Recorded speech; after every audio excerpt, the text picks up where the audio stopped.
Welcome viewers, ये Caroline का part 2 video है। अगर आपने अभी तक पार्ट 1 नहीं देखा है तो उस वीडियो का लिंक ऊपर कार्ड में और नीचे डिस्क्रिप्शन में मैंने दिया है। पहले उस वीडियो को देख के फिर इस वीडियो को देखिएगा, तभी आपको समझ में आएगा कि क्या हुआ। उस रात कैरोलिन के हस्बैंड डैनी मुझे मार के कैरोलिन को अपने साथ लेके चले गए, ऐसा करके डेनिस पुलिस से बोलता है। लेकिन डैन से जब पूछा गया तब पता चला कि वो उस टाइम किसी और जगह में थे। ऑल्सो डैन लाई डिटेक्टर में पास होते हैं। सो किलर कौन है, ऐसा करके मैंने पिछले वीडियो में पूछा था, लेकिन किसी ने भी जवाब नहीं दिया। चलिए मैं ही बता देता हूँ कि वो किलर कौन है। एक वॉच, एक लेटर और एक टीवी शो कैसे इस केस को सॉल्व करने में मदद की, वही हम इस वीडियो में देखने जा रहे हैं।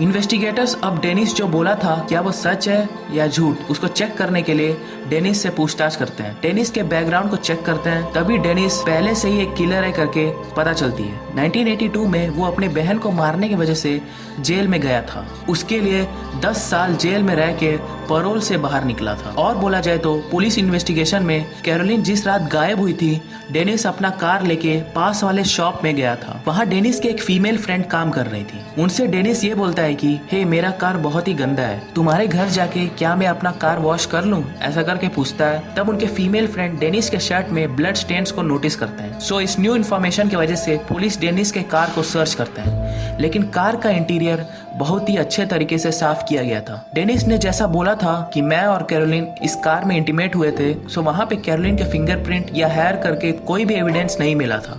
लेकिन इन्वेस्टिगेटर्स उस कार के स्टीयरिंग व्हील में एक छोटा सा ब्लड स्टेन को पाते हैं। सिर्फ वही नहीं, कार के फ्रंट पैसेंजर सीट आग से जला हुआ था। ये कैसा जला करके पूछने पर डेनिस ये बोलता है कि मैंने गलती से स्मोक करने के बाद सिगरेट वहीं पे रख दिया, इसलिए सीट जल गई। इस जवाब को सुन के शक हुई पुलिस डेनिस के रिस्ट वॉच को उससे ले लेते हैं। उस वॉच को फॉरेंसिक लैब में जब रिसर्च किया गया तब उस वॉच के होल में खून को पाते हैं। जब उसमें मिला ब्लड सैंपल्स को एनालाइज किया गया तब पता चला कि वो एक ह्यूमन ब्लड है।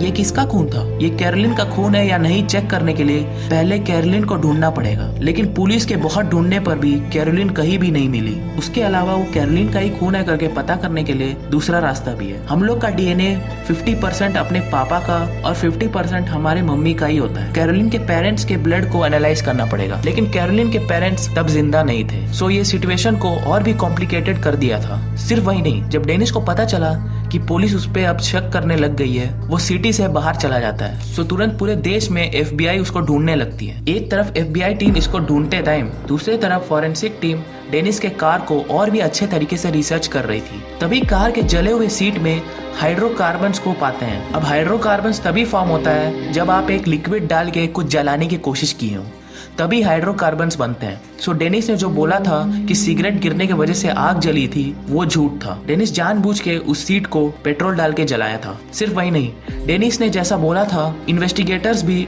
उस कार सीट में बहुत सारे एंगल से सिगरेट को रख के देखते हैं, लेकिन वो आग नहीं पकड़ती। सो सब झूठ है करके उनको पता चलता है। वो सब ठीक है, लेकिन जो ब्लड मिला था वो कैरोलिन का ही है करके कैसे कंफर्म करें। इन्वेस्टिगेटर्स उसका भी सॉल्यूशन निकाल लेते हैं। करीबन 10 साल के पहले अलास्का में अपने एक फ्रेंड को कैरोलिन एक लेटर भेजी थी। उस लेटर को वो फ्रेंड अच्छे से बचा के अपने पास रखे हुए थे। सो वो लेटर को सील करने के लिए और स्टैम्प को चिपकाने के लिए कैरोलिन अपना सलाइवा से ही चिपकाई होंगी। 10 साल के बाद भी वो एक रिच सोर्स ऑफ डीएनए है, लेकिन जब उसको टेस्ट करने के लिए लेके गए, वो नॉर्मल डीएनए टेस्ट के लिए बहुत डिग्रेड हो गया था। सो उससे भी advance test mitochondrial DNA test को करते हैं। नॉर्मल डीएनए टेस्ट में एक सेल के न्यूक्लियस को ही एनालाइज करते हैं, लेकिन इसमें न्यूक्लियस के बाहर माइटोकॉन्ड्रियल सेल को एनालाइज करते हैं। नॉर्मल डीएनए टेस्ट से भी ज्यादा एक्यूरेट रिजल्ट्स इसमें मिलता है। और ये माइटोकॉन्ड्रियल सेल्स सिर्फ मम्मी से अपने बच्चे के पास जाती है। कैरोलिन के बेटी के साथ जब मैच करके देखा गया तो पता चला कि जो कार में ब्लड मिला था वो कैरोलिन का ही है करके कंफर्म किया जाता है। अब कैरोलिन को गायब होके 1 साल हो चुके थे और पिछले 1 साल से डेनिस पुलिस से बच के भाग रहा था। तभी अनसॉल्व मिस्ट्रीज के नाम से एक फेमस टीवी शो में कैरोलिन के केस के बारे में दिखाते हैं। उस टीवी शो को देख रहे व्यूवर से ये बोला गया कि अगर आपने डेनिस को कहीं देखा है तो तुरंत हमें इन्फॉर्म करें। करेक्टली उस एपिसोड के 4 दिन बाद डेनिस फ्लोरिडा में ही है करके पब्लिक से सीक्रेटली इन्फॉर्मेशन मिलती है। अब पुलिस को वहां जाके उसको ढूंढना था। कैरोलिन गायब होके 15 महीने बाद FBI फ्लोरिडा में डेनिस को ढूंढते वक्त रोड में एक कार को चेक करते हैं। क्या वो चोरी किया हुआ गाड़ी है करके चेक करते वक्त तब उनको पता चला कि जो आदमी वो गाड़ी चला रहा था वो डेनिस स्मिथ है। तुरंत वहां से डेनिस बचने की कोशिश करता है, लेकिन पुलिस उसको शूट करके पकड़ लेती है। वहां से कैलिफोर्निया लेके आके कोर्ट में प्रोड्यूस करते हैं, लेकिन कोर्ट में वो अपनी गलती को नहीं मानता। उस रात कैरोलिन के हस्बैंड डैन ही आया था और कैरोलिन को अपने साथ लेके चला गया। उसी तरह डेनिस के डिफेंस टीम ये बोलते हैं कि उस रात डेनिस वहां पे था, ये सच है, लेकिन पुलिस ने जो फोटोज दिखाया था उनमें से डेनिस ने करेक्टली डैन ही का फोटो कैसे चूज किया। तब उसके जवाब में प्रोसिक्यूशन टीम ये बोलती है कि कैरोलिन जब गायब हुई थी तब डैन को बहुत सारे टीवी चैनल्स में दिखा रहे थे, इसलिए उसने करेक्टली डैन को पहचान लिया होगा। सिर्फ वही नहीं, उस रात क्या हुआ करके प्रोसिक्यूशन टीम एक थ्योरी भी देती है। डेनिस ने कैरोलिन को देखा होगा जो बहुत नशे में थी। कैरोलिन अकेले है ये जान के आइए मैं आपको घर पे ड्रॉप करूंगा ऐसा बोल के बाहर लेके गया। उसके बाद अपने कार को एक सुनसान एरिया में लेके जाके कैरोलिन को रेप करने की कोशिश किया होगा। तभी कैरोलिन हेल्प हेल्प करके चिल्लाई होगी। इसी आवाज को लोग सुन के पुलिस को कॉल किए होंगे।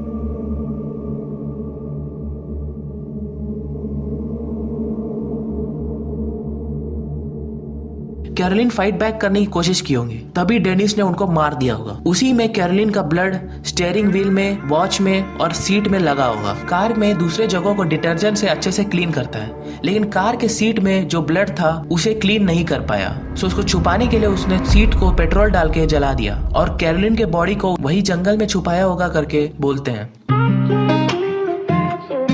कोर्ट में डेनिस को लाइफ सेंटेंस दिया जाता है। तब जेल में अपने एक इनमेट से मुझे किसी का मर्डर करके उसमें से कैसे बचना है करके मुझे अच्छे से मालूम है। भाई तब तुम जेल में कैसे आए? Emotional damage। और वो ये भी बोलता है कि नेक्स्ट टाइम मैं बॉडी को जमीन में गाड़ के उसके ऊपर प्लांट लगा दूंगा ताकि पुलिस बॉडी को न ढूंढ पाए। इस केस में भी कैरोलिन के बॉडी को पुलिस ढूंढ नहीं पाई। एक टाइम में डेनिस अगर मुझे $10,000 देंगे तो मैं बताऊंगा कि कैरोलिन के बॉडी को मैंने कहाँ छुपाया, लेकिन कैरोलिन की बेटी मैं एक भी पैसा नहीं दूंगी। मैं अपनी मम्मी को नहीं भी देखूं तो चलेगा, लेकिन वो जेल से बाहर नहीं निकलना चाहिए, चाहे जितना भी डेनिस अपनी गलती को छुपाने की ट्राई किया हो। फॉरेंसिक टीम और इन्वेस्टिगेटर्स ने उस एविडेंस को ढूंढ लिया था। इस तरीके के फॉरेंसिक टीम और इन्वेस्टिगेटर्स अगर रहेंगे तो कोई भी बच नहीं पाएगा। सो गाइस, आप इस केस के बारे में क्या सोचते हैं? नीचे जरूर कमेंट करिएगा। आपका बेस्ट कमेंट्स मैं अगले वीडियो में दिखाऊंगा। मिलते हैं अगले किसी इंटरेस्टिंग केस में। तब तक के लिए अपना और अपने फैमिली का ख्याल रखें। Take care, bye.